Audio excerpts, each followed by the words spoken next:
Good morning, everyone. Our English lesson today is all about editing part 1 and part 2.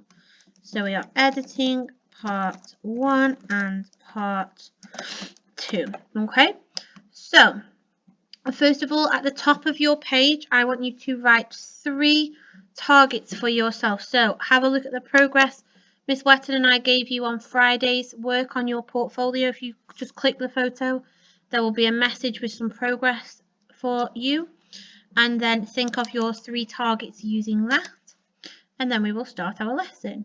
So to start with, we are going to have a look at this wobble. Okay, so it's not a waggle this time, it is what a bad one looks like. So let's read this through. Dorothy and her friends walked through the scary, frightening forest. There were lots of noises coming from the trees. What could it be? Lion has scared.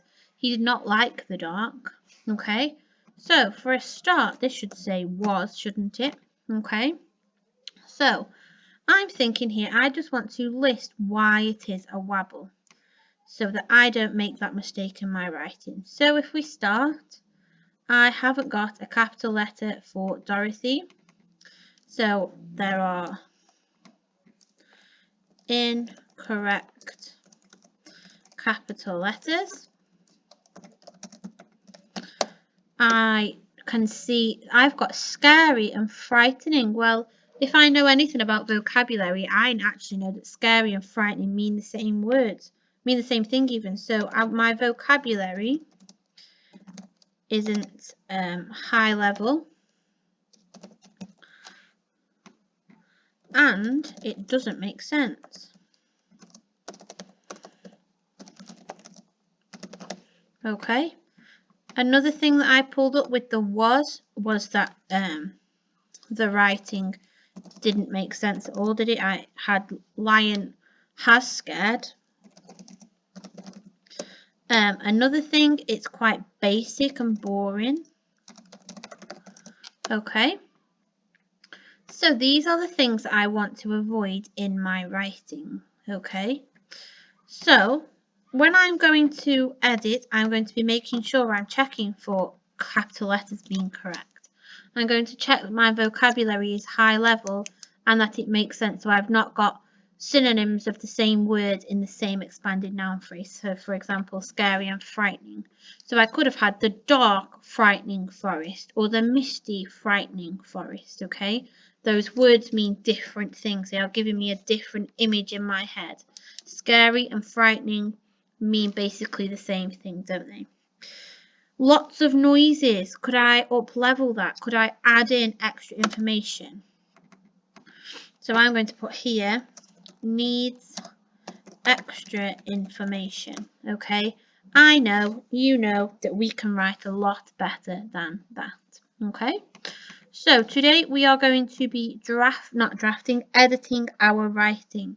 So if you look here, I have got my draft. And I think actually I did quite a good job with my draft this time. I checked it over when I did my draft. I checked it over, I self-assessed it. My capital letters were right. I think my punctuation was right. I think most of my spellings are right. So you might be thinking, what am I going to do to my edit? And this is the problem some of you have. Sometimes you do a really good job of your draft and you don't know what to do next. Okay, you don't know how to edit it. So let's read it through quickly first. So Dorothy and her companions stepped into the crisp morning air after spending the night. So here I can see I've missed out a word, haven't I? After spending the night, that should say, resting in a quaint cottage. As the sun beamed onto their faces, the sound of the trickling stream beckoned Dorothy, asking her to take a sip. She felt refreshed because the water was cool and clean. Happy, Dorothy followed the happy sound of Toto and Tin Man playing. Okay, so while you were listening to that, you might have spotted some spelling mistakes.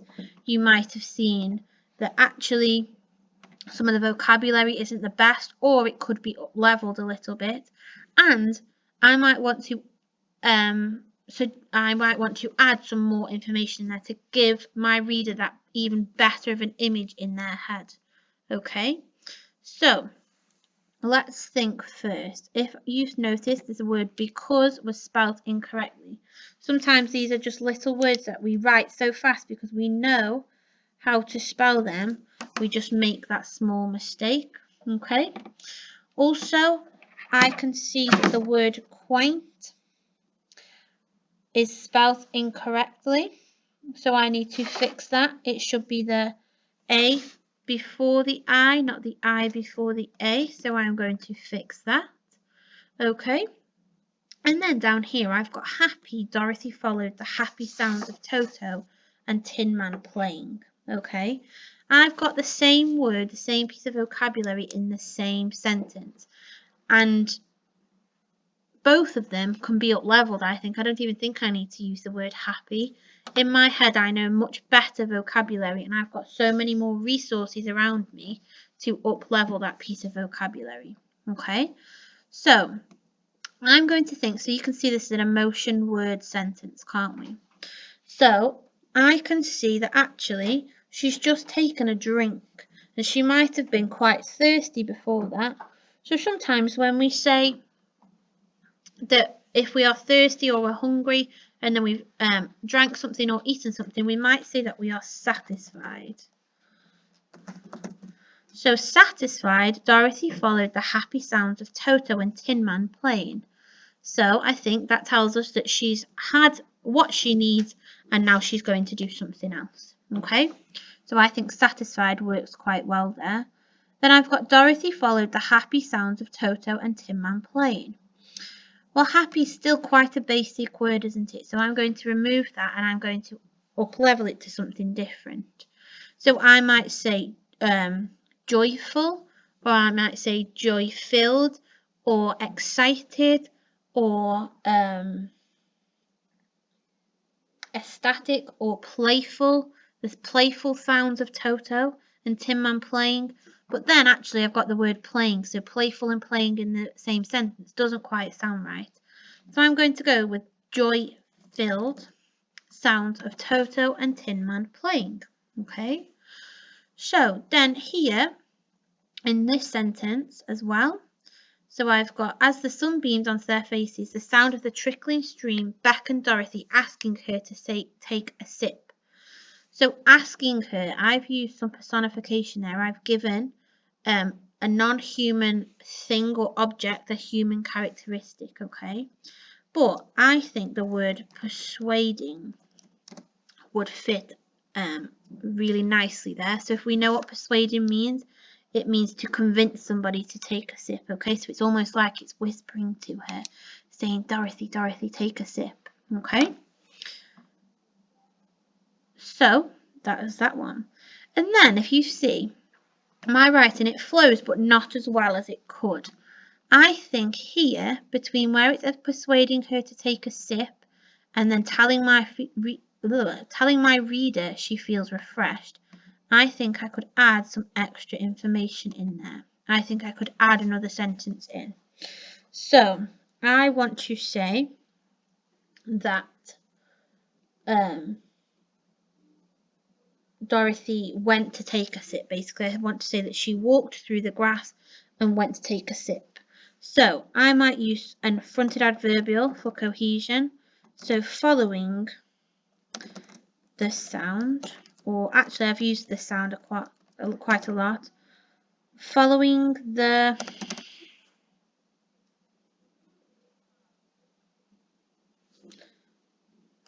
stream, or walking, or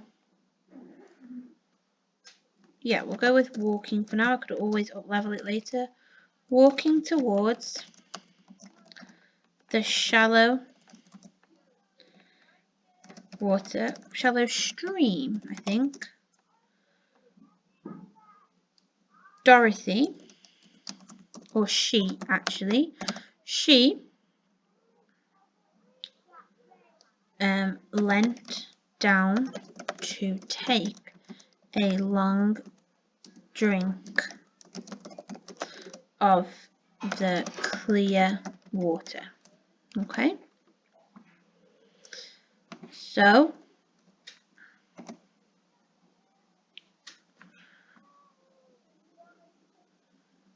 let's read that. Walking towards the shallow stream, she leant down to take a long drink of the clear water.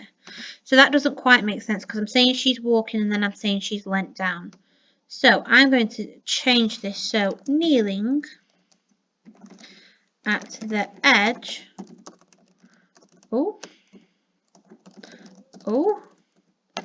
Of the clear water. So I've still got the vocabulary in there, but I'm just changing it around a little bit to make more sense. She took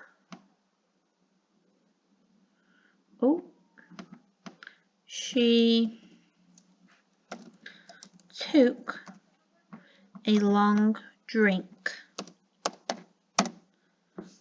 Okay, quenching her thirst. So if you quench your thirst, that means you're getting rid of your thirst, okay? So then I have my she felt refreshed because. So let's read this through again. Dorothy and her companions stepped into the crisp morning air after spending the night resting in a quaint cottage. As the sun beamed onto their faces, the sound of the trickling stream beckoned Dorothy, persuading her to take a sip. Kneeling at the edge of the clear water, she took a long drink, quenching her thirst. She felt refreshed because the water was cool and clean. Satisfied, Dorothy followed the joy-filled sounds of Toto and Tin Man playing. Okay, so I think actually that makes a lot more sense and it gives my reader a better image of what she was doing. Because before, I was just saying that it was calling a name, but I hadn't actually told my reader that she went and had a drink, did I? I just said that she felt refreshed because the water was cool and clean. Well, actually, she could have just looked at it, couldn't she? I didn't actually make it clear that she was going over and drinking, okay? So, that is what you are going to do. You are going to take your writing, you are going to check your grammar and punctuation using the editing stations like you have used last week and the week before, and then you are going to start adding more information in, taking bits out where it doesn't make sense, up leveling it, adding more information, building that picture in your reader's head. Okay, if you do have any questions, remember we've got our live lessons, so you can always ask us there, or you can Teams us on the chat, or you can send us a message on Dojo.